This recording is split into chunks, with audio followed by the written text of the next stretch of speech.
What I love about teaching film in this day and age is that most people have had some experience editing video. I'm assuming here that most people have access to some kind of a computer at home, and some people have access to some kind of a smartphone. And it is a component of the way we communicate in our culture that we share videos with our peers, right? I mean, that is something that is so common that even people who are not interested in film share videos peer-to-peer, okay?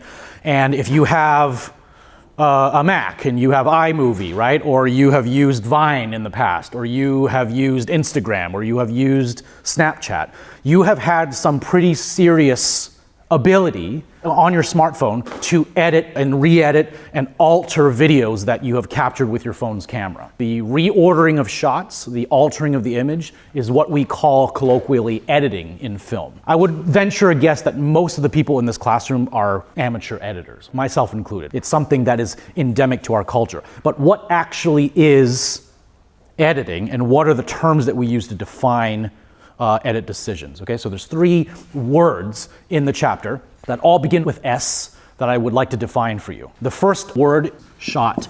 When you take a smartphone and you record, right? How do you record on Snapchat? Anyone know? You hold the red button, right?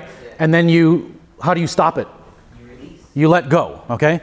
If you have an older camera, right? Some cameras, you press the red button, and then when you want to stop, you press it again. It is one uninterrupted run of the camera. A shot is not a scene, okay? A scene is completely different, and that's the second word.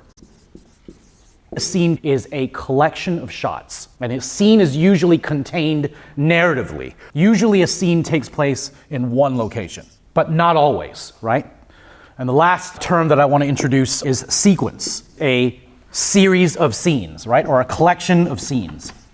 You could say that a bunch of different chase scenes comprise a thrilling sequence in the film. Sometimes a sequence can be a bunch of random images that are tied together by a song. These words essentially go from short to long, right?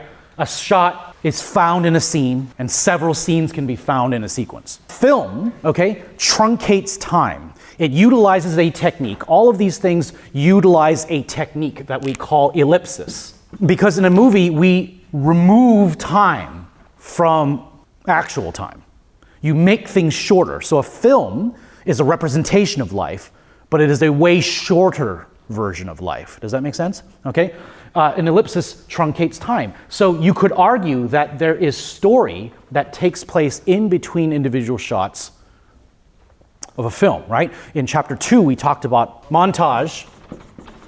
Montage is like the juxtaposition of shots, right? So that, I think, is the magic of film editing. It's a dialogue. When you put a montage of things together, you are making a statement. The audience will put the message together.